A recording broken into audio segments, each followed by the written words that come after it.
My dear colonists, and welcome back to a new video. This time covering a tier list of every Rimworld DLC released so far. A few questions I receive often are: what DLC would you recommend buying? Which one should I prioritize first? Do you think buying this DLC is worth it? Hopefully with this video I will be able to answer those questions and help you take a decision in terms of what DLCs you should or you shouldn't buy, or which DLC you should go first. Also, on a bit of unrelated note, I have a semi-important announcement to make, but it's kind of a long talk and also relevant to the subject of the video itself, which is why I'm going to leave it for the very end of this video once the whole tier list is done and discussed about. First of all, a disclaimer. This tier list is based on personal opinions. There isn't exactly an objective way to rank the Rimworld DLCs. This is mostly just going to feature what I personally think about them, what kind of gameplay or new types of mechanics you can expect from them, and how they are going to affect your overall experience. If you disagree with the placements in the tier list, let me know down in the comments along with your reason. Also, if you own every DLC in Rimworld and have played them extensively, I will be curious to see how you will rank them. The way I'm going to rank these DLCs is also going to be slightly different from your usual tier list. First of all, I'm going to avoid placing two DLCs within the same tier. The reason for this is because there aren't that many DLCs to begin with, only 4 actually, and they are all vastly different from each other, both in terms of what they add or change. Personally, I believe that every DLC it's worth its price. Buying the entirety of Rimworld with every DLC can be quite expensive. I don't know exactly how regional prices work or how much they differ from country to country. For me, the price will be 116 euros if I wanted to purchase Rimworld and every single DLC, which can sound quite expensive, but the reason why I think it's totally worth it is because if you are going to have the base game along with every single DLC, it will be safe to say you're going to play this game a lot. Rimworld is not the kind of game you play for a few hours, complete a main story, do 5 side objectives, and put on a shelf to collect dust. Part of this game's beauty is its potential for essentially endless replayability. Every single run or colony can be vastly different from your previous one if you want to, changing everything in terms of strategy, approach, events, decisions, and things you need to manage. That, along with a vastly expansive amount of mods that exist solely within the Steam Workshop, which at the date of this video amounts to a total of over 24,000, it's safe to say that the replayability potential is essentially endless. If you're going to hit around 1000 hours of gameplay in Rimworld, which is a really strong possibility, just look at the playtime of most of the reviews on Steam,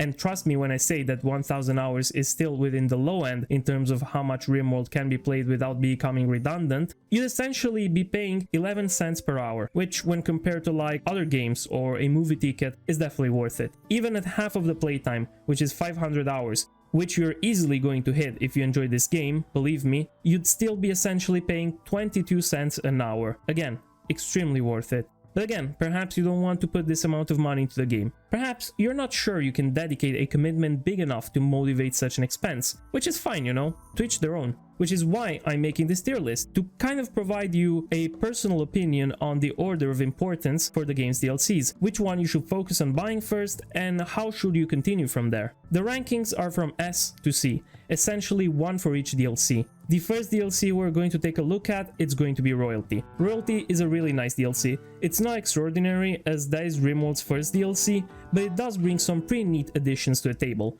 While Royalty doesn't really change the base game, it expands on it, essentially adding more content to interact with. It adds a new faction, the Shattered Empire, which is really cool faction in my opinion. In terms of thematics, Rimworld is a sci-fi game, first and foremost, and it couldn't miss having a futuristic space empire. It's a commonly encountered trope in sci-fi media, essentially in books, movies, games, and so on. If you're going to consume any kind of sci-fi media, chances are you will encounter a space empire trope to some extent, and the reason is because it's a trope that works. It's a cool concept, and it can add a lot, which Royalty does. It definitely does.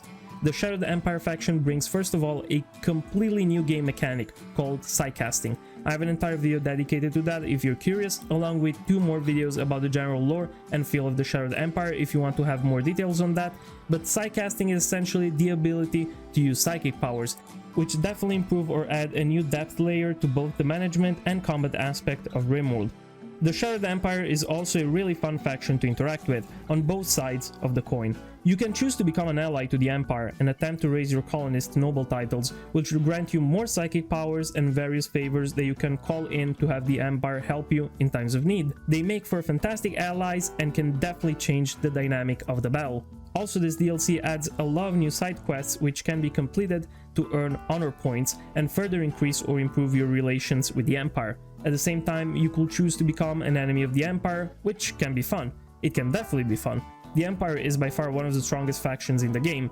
Their pawns are usually really well equipped, ultra-tech weapons, ultra-tech armors, and very strong base stats, which can result in difficult yet interesting raids and combats. The Royalty DLC also expands a little on the Mechanoid faction. It adds a new event, which you will encounter rather frequently, and that's the Mechanoid Cluster, which is essentially another type of siege attack, as a small Mechanoid base will spawn outside or around your colony and will threaten it in a variety of ways. While normal sieges limit themselves to just mortars, Mechanoid clusters can bring a lot into the field with all of their devices. They can decrease the temperature of the area, they can trigger noxious events, they can block the sun, they can disable your electronics, which is really cool. It definitely expands the variety of threats that the Mechanoids can bring.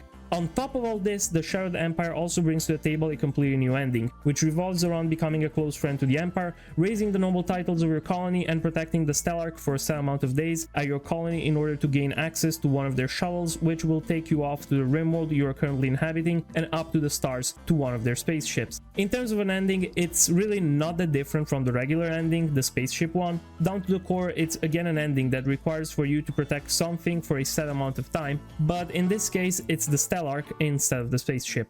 Being the first Rimworld DLC, royalty is a requirement for a lot of mods. This is a factor that I'm not gonna take into consideration for the ranking, because mods are extremely subjective. Maybe you play without mods, maybe you play with hundreds and hundreds of them, maybe none of the mods you're interested in require royalty, or maybe all of them do. All of these factors, which I cannot predict, as they are 100% based on your personal preferences and expectations, so I'm not going to consider this aspect for the ranking placement, but it is an aspect that you might definitely want to consider. So in the end, considering everything I stated above, I will place royalty as a DLC in the B tier. It's good to have, it expands a lot in the base game and is a welcome addition to Rimworld. For its base price of 18 euros, it's definitely worth it, especially considering what I talked about previously in regards to how many mods require royalty in order to function. Next on the list is going to be Ideology. Man, there is a lot I want to say about Ideology, but I'm going to try my best to keep it short. Ideology is a DLC that focuses on the storytelling aspect of the game and on the customization of your colony. Essentially, it allows you to create a fully personalized belief system for your colony, deciding what kind of gods they worship, how many, or maybe even no gods at all. You can create rituals ranging from simple ones, such as a Christmas family dinner next to a tree, all the way to smoke leaf parties or sacrificial rituals. It allows you to customize pretty much every aspect of your colony's belief system. Technically, in terms of new content, Ideology doesn't add that much, but it 100% makes your colony feel more personal and unique. It's extremely good for roleplay reasons, as it adds endless possibilities in that regard. Do you want a colony who reverses technology and is driven by a strong desire of improvement through technology by enhancing their bodies with ultra-technologically advanced prosthetic bodies? You can do that. You want to roleplay as a cannibalistic colony that believes in a giant spiritual rat and in return worship rats? Granted. Do you want to roleplay as a tribal colony that heavily dislikes technological advancements and prefers living among the trees? Well, guess what? Ideology also adds the Garland tree, a new game mechanic that allows you to take care for a tree that in return will periodically produce dryads, a new type of animal which can perform hauling work, can produce food and medicine, and even fight for you or produce new Garland trees. Do you think it doesn't make sense for you to have to convince a prisoner to join your colony and become your equal in order to exploit them for work when you could simply coerce them into working for you under death threat? Well, Ideology adds a new slavery game mechanic, where you can easily convert any prisoner into a slave, which will work for you while requiring less comfort and much lower quality of life. This of course adds new events and management mechanics to consider, such as slave rebellions or how much fear you can incite in your slaves to keep them docile through the use of skull spikes, slave-specific clothing, and even gladiator battles that your colonists can observe purely for their entertainment. It also brings into the fray a new possible ending for your colony, which revolves around finding the Archon Axis, something that in order to achieve you will require to sell your colony multiple times and start anew with some of your colonists, essentially adding a new game plus mechanic to your run. So, what you need to take out from Ideology is essentially this. It's definitely really good to have if you enjoy role-playing a specific colony, and it makes every decision that you want to take feel far more natural. Since now your colonists will become cannibals, not simply because you're ordering them to, but because they really want to and believe that's the morally correct choice. The amount of customization and roleplay potential that Ideology brings to the table is going to allow it to land on the A tier.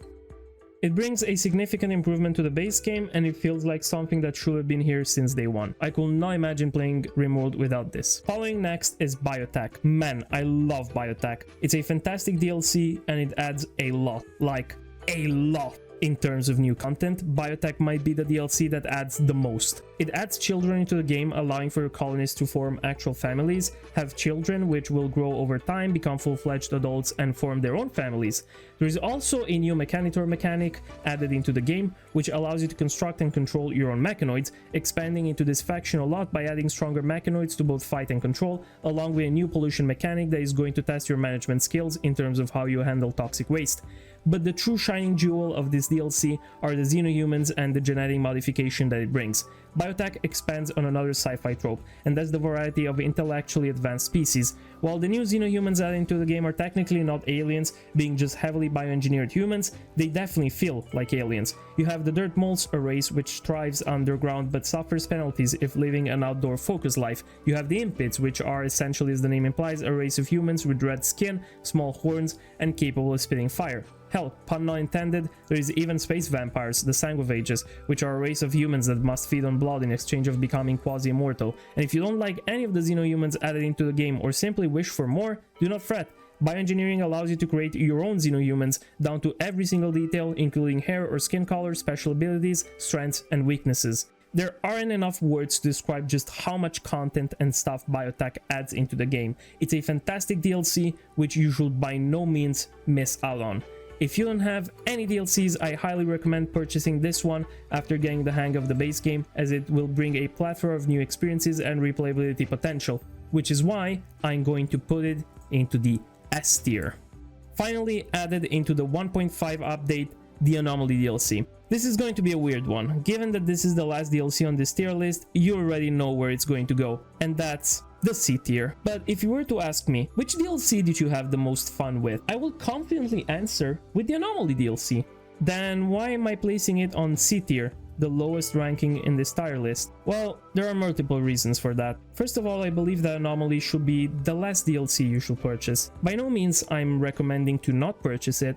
Rather, I'm recommending for it to be your last DLC to experience, the reason being that Anomaly is a DLC that is not suitable for everyone.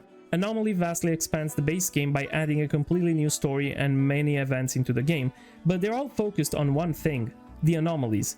Imagine the SCP Foundation, imagine Lobotomy Corporation, imagine Man in Black, imagine any horror movie ever featuring paranormal or unexplained creatures. If you're a fan of what I just listed, then you're going to love Anomaly. But if you're not, chances are you're not going to like Anomaly either.